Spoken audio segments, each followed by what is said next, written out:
السلام علیکم، آداب۔ تو دوستوں، آج میں آپ لوگوں کو جو قصہ بتلانے جا رہا ہوں وہ امام احمد بن حنبل رحمۃ اللہ علیہ کے زمانے کا ہے۔ امام احمد بن حنبل رحمۃ اللہ علیہ ایک دفعہ اپنے نزدیکی علاقے میں سفر کے لیے جا رہے تھے۔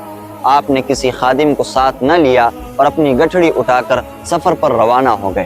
امام صاحب جب سفر میں تھے تو عشاء کا وقت قریب آ گیا۔ آپ نے ایک بستی کا رخ کیا جہاں پر ایک مسجد بھی موجود تھی۔ آپ نے ارادہ کیا کیوں نہ میں اس بستی میں آج رات قیام کر لوں اور اسی مسجد میں عشاء کے بعد آرام بھی کر لوں گا۔ جب آپ مسجد پہنچے، عشاء کی نماز ادا کی۔ عشاء کی نماز کے بعد آپ قیام کے ارادے سے اسی مسجد میں بیٹھے رہے۔ کچھ دیر بعد اس مسجد کا خادم آیا اور آپ سے کہنے لگا کہ میاں صاحب، آپ اس مسجد سے باہر چلے جائیں، مجھے مسجد کو بند کرنا ہے، مسجد کو تالا لگانا ہے۔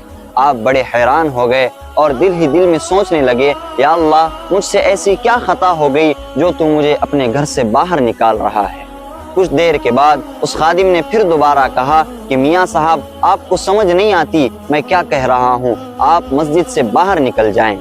امام صاحب بڑے پریشان ہوئے، مایوس ہو کر مسجد سے باہر نکلے، ادھر ادھر نظر کو دوڑانے لگے۔ جب دیکھا کہ مسجد کے قریب میں ایک نان بائی کی دکان ہے اور ایک نوجوان تازی تازی روٹیاں لگوا رہا ہے۔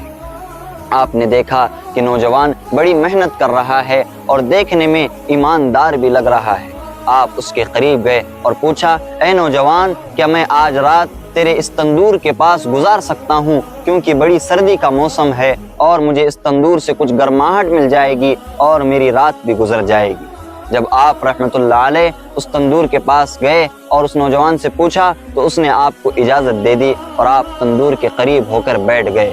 جب آپ وہاں پر بیٹھے ہیں تو آپ نے دیکھا کہ وہ نوجوان جب آٹا گوندتا ہے تو استغفر اللہ کہتا ہے، جب پیڑا تیار کرتا ہے تو استغفر اللہ کہتا ہے، جب روٹی بناتا ہے تو استغفر اللہ کہتا ہے، جب روٹی کو تندور میں لگاتا ہے تو استغفر اللہ کہتا ہے۔ آپ بڑے حیران ہوئے، اس نوجوان سے پوچھا، اے نوجوان، کیا بات ہے؟ میں دیکھ رہا ہوں تو بہت کثرت سے استغفار کہتا ہے، جب تو پیڑا بناتا ہے، جب تو روٹی بناتا ہے، جب روٹی کو تندور میں لگاتا ہے تو ہر وقت تو استغفار کہتا ہے، کیا بات ہے؟ تو اس نوجوان نے کہا کہ حضرت، میں استغفار کثرت سے اس لیے پڑھتا ہوں کہ اس سے میری دعائیں قبول ہوتی ہیں۔ آپ رحمۃ اللہ علیہ نے اس سے تصدیق کرنے کے لیے پوچھا کہ اے نوجوان، کیا تیری ہر دعا قبول ہوتی ہے؟ اس نوجوان نے کہا کہ آج تک میں نے اللہ سے جتنی دعائیں مانگی، میری ہر دعا استغفار کی برکت سے قبول ہو گئی، صرف ایک دعا قبول ہونی باقی ہے، اس لیے میں اور کثرت سے استغفار پڑھتا ہوں۔ آپ رحمۃ اللہ علیہ نے کہا کہ اے نوجوان، وہ تیری کون سی دعا ہے جو آج تک قبول نہیں ہوئی؟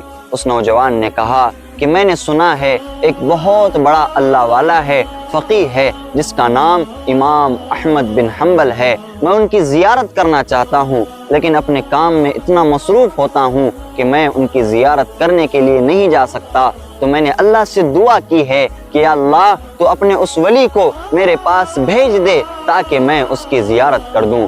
امام صاحب اپنی جگہ پر کھڑے ہو گئے، اس نوجوان کو قریب بلایا اور اس سے مصافحہ کیا، معانقہ کیا اور کہا کہ اے نوجوان، وہ امام احمد بن حنبل میں ہی ہوں، آج اللہ نے تیری وہ دعا بھی قبول فرما لی۔ میرے بھائیوں، اس واقعے سے ہم لوگوں کو سبق ملتا ہے کہ جب ہم استغفار کی کثرت کریں اور سچے دل سے اللہ سے دعا کریں تو اللہ اپنے ولیوں کو بھی ہمارے پاس بھیج دیتا ہے۔ اس لیے میرے بھائیوں، ہم بھی اپنی زندگی میں استغفار کثرت سے کیا کریں اور اللہ سے کبھی نا امید نہ ہو۔ انشاءاللہ آپ لوگوں سے پھر ملاقات ہوگی ایک نئے ویڈیو میں نئے واقعے کے ساتھ۔ السلام علیکم ورحمۃ اللہ وبرکاتہ۔